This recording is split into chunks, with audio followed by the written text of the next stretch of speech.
வணக்கம். நான் உங்கள் ஜிவி கணேஷ். இன்னைக்கு என்ன பார்க்க போகிறோன்னா, ஒரு 7 வயசு குழந்தைக்கு நம்ம ஒரு கவுன் தான் தைக்க போகிறோம். அதுக்கு வந்து நான் லைனிங் 80 பாயிண்ட் எடுத்திருக்கேன். ஹைட் வந்து 14 இன்ச்சு வச்சுருக்கேன். கழுத்தோட அகலம் 2.25, ஷோல்ட்ரு வந்துட்டு 3 இன்ச்சு வச்சுருக்கேன். ஆம்கோல் வந்துட்டு 5 இன்ச்சு, மார்பு சுற்றளவு 8.5 இன்ச்சு வச்சுருக்கேன்.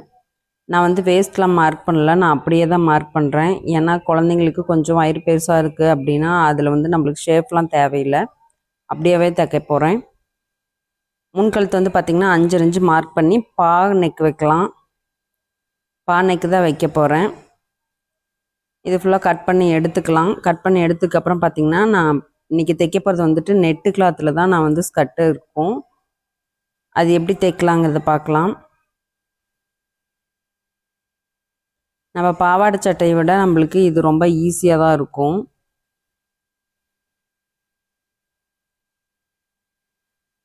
அவ்வளோதான், நம்ம மார்க் பண்ணிவிட்டு எல்லாம் நாட்ச் போட்டு எடுத்துக்கலாம். இதுக்கு வந்து பார்த்திங்கன்னா நான் ப்ளவுஸ் பிட்டு தான் எடுத்திருக்கேன், தனியாக இதுக்கு எடுத்துக்க கிடையாது. இது வந்து ப்ளவுஸ் பிட்டு. நான் அதை வந்து 2ஆக மார்க் பண்ணி கட் பண்ணி எடுத்து வச்சுருக்கேன்.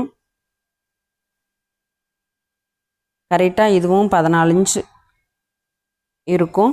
அது வந்து நான் எக்ஸ்ட்ராவாக இருக்கிறத கட் பண்ணி எடுத்துக்கலாம். நம்ம கைக்கு வந்து நெட்டு கிளாத் தான் வைக்க போகிறோம். ஸோ அதனால் இதுவே போதுமானது தான். கீழே ஸ்கர்ட்க்கு வந்து பார்த்திங்கன்னா நான் வந்து நெட்டு கிளாத் எடுத்திருக்கேன். இது வந்து 2 மீட்ரு. நெட்டு கிளாத் வந்து 2 மீட்ரு எடுத்திருக்கேன். லைனிங் வந்து 1.5 தான் எடுத்திருக்கேன்.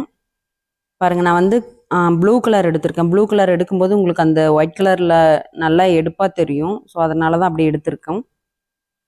ஹைட் வந்து பார்த்திங்கன்னா நான் 20 இன்ச்சு வச்சுருக்கேன். 20 இன்ச்சு வச்சதுக்கப்புறம் வந்து பார்த்திங்கன்னா அதை நம்ம கட் பண்ணி எடுத்ததுக்கப்புறம் மீதி துணி இருக்கும், அது வந்து நான் கைக்கு தான் வைக்க போகிறேன்.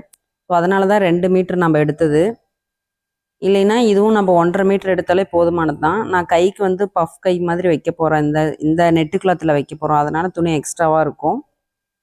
ஆனால் லைனிங் வந்து பார்த்திங்கன்னா 1.5 மீட்ரு அதுக்கு கரெக்டாக இருக்கும். அப்படியே நம்ம எதுவுமே கட் பண்ண வேண்டியதில்லை, அப்படியே நம்ம வைக்க வேண்டியதுதான். பாருங்கள், நம்ம அப்படியே ஹைட்டும் அவ்வளோதான் இருக்கும். நம்ம இந்த சிந்தட்டிக் கிளாத் வந்து பார்த்திங்கன்னா உங்களுக்கு ரொம்ப நல்லா அகலமாக இருக்கும். நம்மளோட காட்டன் லைனிங் விட இந்த சிந்தட்டிக் வந்துட்டு நல்லா அகலமாக இருக்கும். அது வந்து பார்த்திங்கன்னா ஹைட்டுக்கே உங்களுக்கு அந்த 20 இன்ச்சு ஹைட்டுக்கு கரெக்டாக வந்துடும். இதை வந்து நம்ம நெட்டுக்காக தான் நம்ம கட் பண்ணிக்க போகிறோம். பாருங்கள், லைனிங் இப்படி தான் இருக்கும். நான் வந்து நெட்டு வாக்கில் நான் லைனிங்கை கட் பண்ண போகிறேன். 2 சைடுமே வந்து பார்த்திங்கன்னா 20 இன்ச்சு இருக்கும். 20 இன்ச்சு இல்லை 18 இன்ச்சு அவ்வளோ இருந்தாலும் போதுமானது தான். உங்களுக்கு லைனிங் தானே, நீங்கள் மேலே இருந்தாலும் ஒன்றும் தப்பு கிடையாது.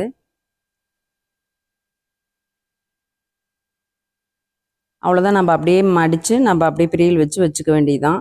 இது வந்து பார்த்திங்கன்னா உள்ள நூல் நான் வந்து பாபினில் சுற்றிக்க போகிறேன். இதை ஃபுல்லாக நம்ம சுற்றுனதுக்கப்புறம் வந்து பார்த்திங்கன்னா கேஸில் நம்ம அந்த நூல் உள்ளே விட்டு எடுக்கிறதுக்கு வந்து நம்ம அதை கொஞ்சம் லூஸ் பண்ணிட்டோம் அப்படின்னா, ஏன்னா அந்த உள்ள நூல் வந்து ரொம்ப மொத்தமாக இருக்கும், அதனால் நம்ம வந்து கொஞ்சம் லூஸ் பண்ணிவிட்டு அந்த உள்ள நூல் போட்டுக்கலாம். சுற்றுனதுக்கப்புறம் வந்து பார்த்திங்கன்னா நம்ம முன்பாகத்துக்கு மட்டும் ஒரு டிசைன் வைக்க போகிறோம். பானைக்கு தானே போட்டிருக்கோம், அந்த பானைக்கு நம்ம கரெக்டாக மார்க் பண்ணி நான் 2.25 இன்ச்சு அகலம் வச்சுருக்கேன். ஸோ அதே மாதிரியே நம்ம வந்து மார்க் பண்ணி எடுத்துக்கலாம். எடுத்ததுக்கப்புறம் வந்து பார்த்திங்கன்னா நெக்கில் இருந்து கீழே வந்து ஒரு 6 இன்ச்சு மார்க் பண்ணிக்கோங்க. இது வந்து பார்த்திங்கன்னா நம்ம சுடிக்கு முன்பாகத்தில் எல்லாமே நம்ம மார்க் பண்ணி இந்த மாதிரி டிசைன் வச்சுக்கலாம், ரொம்ப அழகாக இருக்கும்.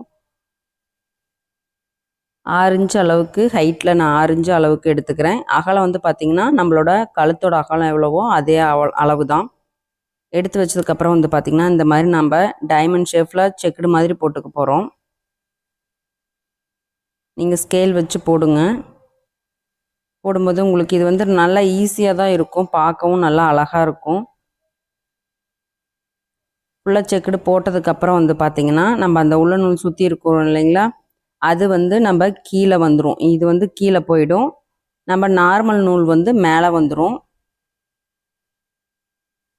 இதை ஃபுல்லாக மார்க் பண்ணதுக்கப்புறம் வந்து பார்த்திங்கன்னா மெயின் துணியில் நம்ம ஜாயின் பண்ணி திருப்பிக்கலாம்.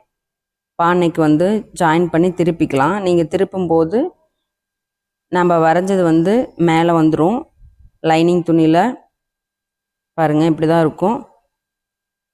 ஒரு படிமான தையலும் போட்டு எடுத்துக்கலாம். படிமான தையல் போட்டு எடுத்ததுக்கப்புறம் ஃபுல்லாகவே நம்ம வந்து தையல் போட்டு எக்ஸ்ட்ரா பீஸை கட் பண்ணி எடுத்துக்கலாம். நீங்கள் அப்படியே வைக்கிற மாதிரி இருந்தாலும் நீங்கள் கழுத்து பீஸ் வைக்கணும். ஸோ அதனால் இதுக்கு வந்து நம்ம அப்படியே நெக்கு திருப்பிக்கலாம். திருப்பினதுக்கப்புறம் வந்து பார்த்திங்கன்னா கீழே வந்து உள்ள நூல் இருக்குது. அந்த செக்குடு நம்ம எப்படி வரைஞ்சிருக்கிறோமோ அது மேலேயே நம்ம தையல் போட்டு எடுத்துக்கலாம். ஃபுல்லாகவே நம்ம தையல் போட்டு எடுத்துக்க போகிறோம். தையல் போட்டு எடுத்துக்கப்புறம் வந்து பார்த்திங்கன்னா இப்படி தான் இருக்கும். எக்ஸ்ட்ராவாக இருக்கிறது எல்லாத்தையும் நம்ம கட் பண்ணி எடுத்துக்கலாம். கட் பண்ணி எடுத்ததுக்கப்புறம் வந்து பார்த்திங்கன்னா நம்ம ஒரு சில்வர் கலர் லேஸ் ஜாயின் பண்ணிக்கலாம். சில்வர் கலர் லேஸ் வந்து ஜாயின் பண்ணிப்போம். இது வந்து இந்த நெட்டு கிளாத்துக்கு வந்து நான் 2ஆக கட் பண்ணிவிட்டு ஸ்கர்ட்டுக்கு வந்து நம்ம வந்து ஃப்ரீல் வச்சுக்கலாம். வச்சு எடுத்ததுக்கப்புறம் வந்து பார்த்திங்கன்னா மேல் டாப்பை வந்து வச்சு நீங்கள் அளவு பார்த்துக்கோங்க கரெக்டாக இருக்கா இல்லையான்ட்டு. இல்லைன்னா நீங்கள் எக்ஸ்ட்ராவாக இருந்தாலும் நீங்கள் அதில் கரெக்ஷன் பண்ணிக்கலாம். நான் வந்து லைனிங்கை வந்து நெட்டு கிளாத்தில் வச்சு ஜாயின் பண்ணுறேன். ஜாயின் பண்ணும்போது இதுக்கு அளவெல்லாம் எதுவுமே கிடையாது. நீங்கள் வந்துட்டு அந்த ஃபுல்லாக இருக்கிற துணி எல்லாத்தையுமே நீங்கள் ஃப்ரீல் வச்சிடலாம். அவ்வளோதான். நான் முன்பாகத்துக்கு சொன்னேன் இல்லைங்களா லேஸ் வைக்கணும் அப்படின்னு சொல்லிட்டு, இதில் சில்வர் கலர் நான் லேஸ் வைக்கிறேன். உங்களுக்கு சில்வர் கலர் லேஸ் வைக்கும்போது ஒயிட்டுக்கும் அதுக்கும் ரொம்ப எடுப்பாக நல்லா இருக்கும். ஃபுல்லாக வச்சு முடிச்சதுக்கப்புறம் வந்து பார்த்திங்கன்னா ஃபினிஷிங் சூப்பராக இருக்கும். ரொம்ப சிம்பிளான மெத்தடு தான், ட்ரை பண்ணி பாருங்கள்.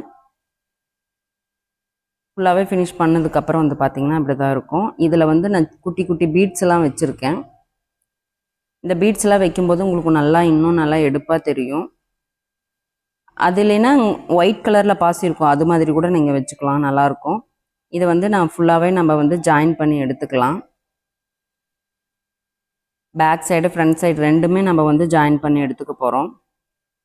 எடுத்ததுக்கப்புறம் வந்து பார்த்திங்கன்னா நம்ம கைக்கு வந்து பார்த்திங்கன்னா அந்த நெட்டு கிளாத்தில் 10 இன்ச் அளவுக்கு நம்ம ஹைட்டு வச்சுட்டு அதை டபுளாக மடித்து நம்ம வந்து ஃபுல்லாக ப்ரீல் வச்சுட்டே வந்தோம் அப்படின்னா இந்த மாதிரி தான் கிடைக்கும்.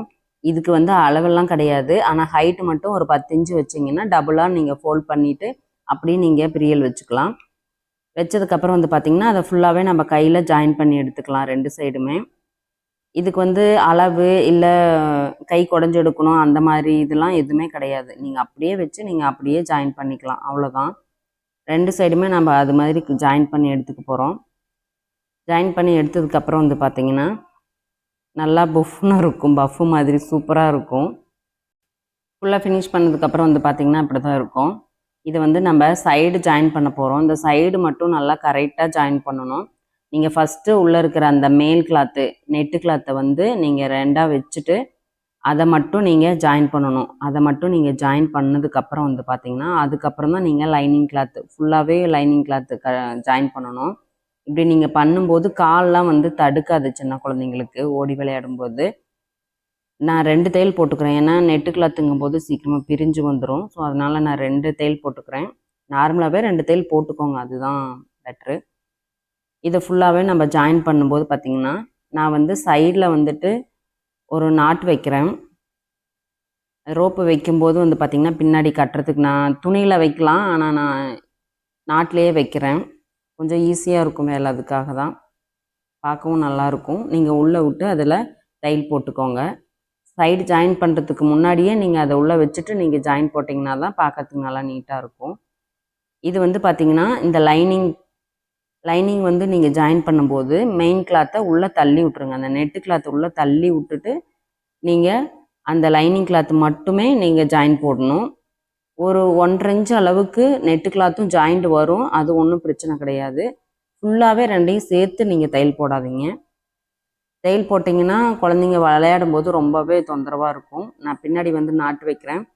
நாட்டுக்கு வந்துட்டு நம்ம எல்லாத்துக்குமே 1 மீட்டர் வைப்போம். ஆனால் இவங்களுக்கு வந்து கொஞ்சம் கம்மியாக வச்சுக்கலாம்.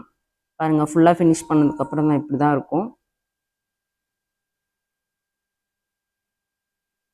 எப்படி இருக்குன்னு பாருங்கள். பின்னாடி வந்து நாட்டு வச்சாச்சு.